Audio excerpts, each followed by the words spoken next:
अस्सलामुअलैकुम। आज मैं आपके साथ जो टॉपिक शेयर करने जा रही हूँ वो है गैस्ट्रिक अल्सर यानी मैदे में ज़ख्म का हो जाना। ये नीचे जो है ये स्टमक की पिक्चर है, ये हाफ कट हुआ हुआ है। गैस्ट्रिक अल्सर है क्या है? A disorder of stomach. Stomach में एक बेतरतीबी है जो कि क्यों होती है हमारी बॉडी में।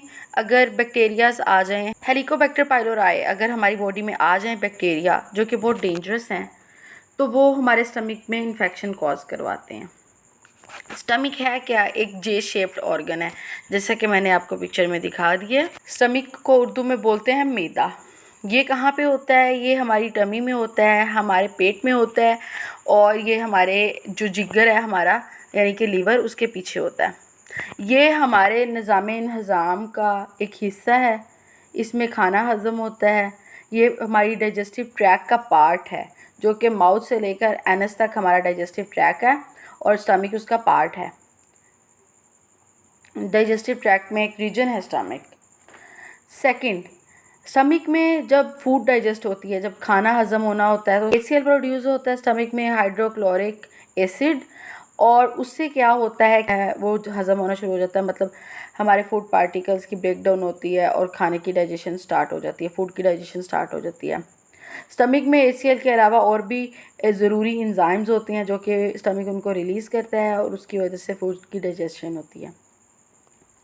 HCl का बहुत ही इंपॉर्टेंट फंक्शन है फूड को डाइजेस्ट करने में। हमारा जो अल्लाह ताला ने हमारा सिस्टम ऐसा बनाया हुआ है कि हमारा जो स्टमक है उसकी जो लाइनिंग है उसको म्यूकस ने घेरा हुआ है। Mucus like liquid material, mucus, ठीक है, उसने घेरा हुआ है, जो कि स्टमक में जो एंजाइम प्रोड्यूस होते हैं जिन्होंने खाने को हजम करना होता है, वो म्यूकस बचाता है हमारे मैदे को उन एंजाइम से कि कहीं हम अपना स्टमक भी तो गोश्त का होता है ना, उसी को हजम करना ना शुरू कर दें, वो केमिकल्स उसी को खाना ना शुरू कर दें। तो अल्लाह ताला ने म्यूकस के थ्रू उसकी एक लेयर बनाई हुई है जिसके थ्रू हमारा स्टमक बचा रहता है उन एंजाइम से।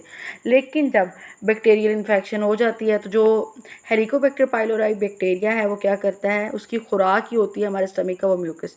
वो उस म्यूकस पे फीड करना शुरू कर देता है, जिसकी वजह से हमारे म्यूकस की लाइनिंग कम होना शुरू हो जाती है। जब एक चीज़ वो बैक्टीरिया खाता रहता है म्यूकस को, तो ज़ाहिर बात है म्यूकस ने कम होना ही होना है।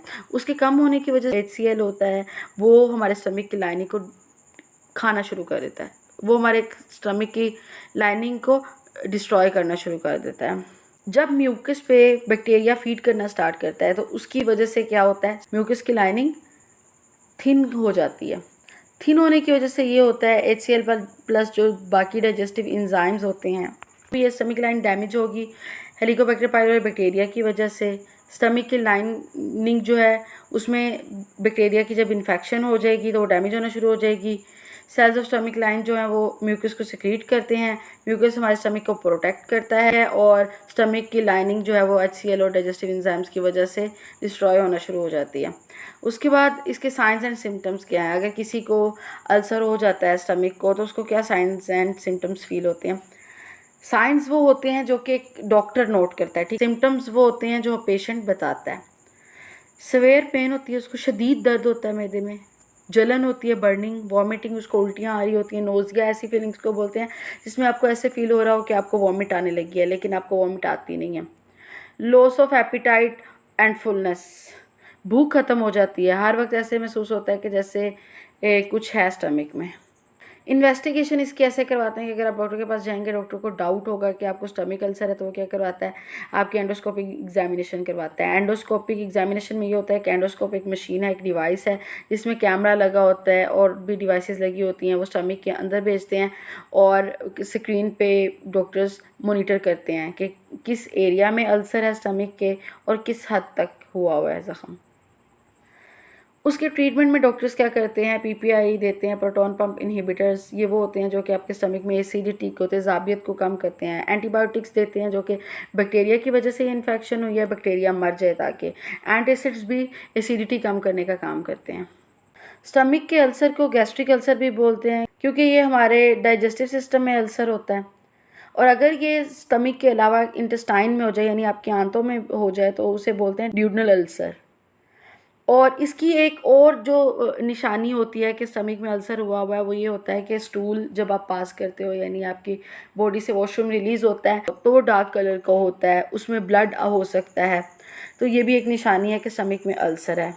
वॉमिट में ब्लड हो सकता है, आपको उल्टी आ रही है, उसमें खून है, आपको वॉमिट आ रही है, उसमें ब्लड है। इसकी वजूहात में बैक्टीरियल इन्फेक्शन के साथ साथ ये भी हो सकता है कि अगर आपने लाइफ में पेन किलर्स ज़्यादा ली हैं, एस्प्रिन जैसे, ब्रूफन, तो उसकी वजह से भी आपके स्टमक में अल्सर हो सकता है, आपका स्टमक डैमेज हो सकता है, आपके स्टमक की लाइनिंग डैमेज हो सकती है। मोस्टली ये होता है 60 साल की उम्र के लोगों में, ये 60 साल से ज़्यादा उम्र के लोगों में ये पाया जाता है, औरतों में, आदमियों में बराबर पाया जाता है। स्टमक अल्सर की कॉम्प्लिकेशंस का मतलब होता है पेचीदगियाँ, मज़ीद क्या मसले हो सकते हैं। ये हो सकता है कि जिस जगह पे अल्सर है, जिस जगह पे ज़ख़म है, वहाँ पे ब्लीडिंग स्टार्ट हो जाए। अगर स्टमक में जो अल्सर है, ज़ख़म ज़्यादा हो चुका है, उसकी वजह से परफोरेशन स्टार्ट हो जाती है। परफोरेशन का मतलब होता है किसी भी बॉडी के ऑर्गन में या पार्ट में, परफोरेशन का मतलब ये होता है उस पार्ट के अंदर जो चीज़ें हैं वो बाहर लीक होना शुरू हो जाएँ, वो मटीरियल बाहर रिलीज़ होना शुरू हो जाए, फूड बाहर रिलीज़ होना शुरू हो जाए, स्टमक से बाहर निकला है, तो इसे बोलेंगे परफोरेशन। फूड की मूवमेंट जो है वो ख़त्म हो जाए, फूड की ब्लॉकेज हो जाए, आपका वो एरिया जो है स्टमक का जहाँ पे अल्सर है, उसकी वजह से फूड बॉडी से ना बाहर आ पा रही हो डाइजेस्ट होके। ये स्टमक अल्सर का टॉपिक था। होपफुली आपको समझ आ चुकी होगी स्टमक अल्सर क्या है। अगर आपको हो जाए तो इसके इन्वेस्टिगेशंस क्या हैं, इसका ट्रीटमेंट क्या है। अल्लाह हाफ़िज़।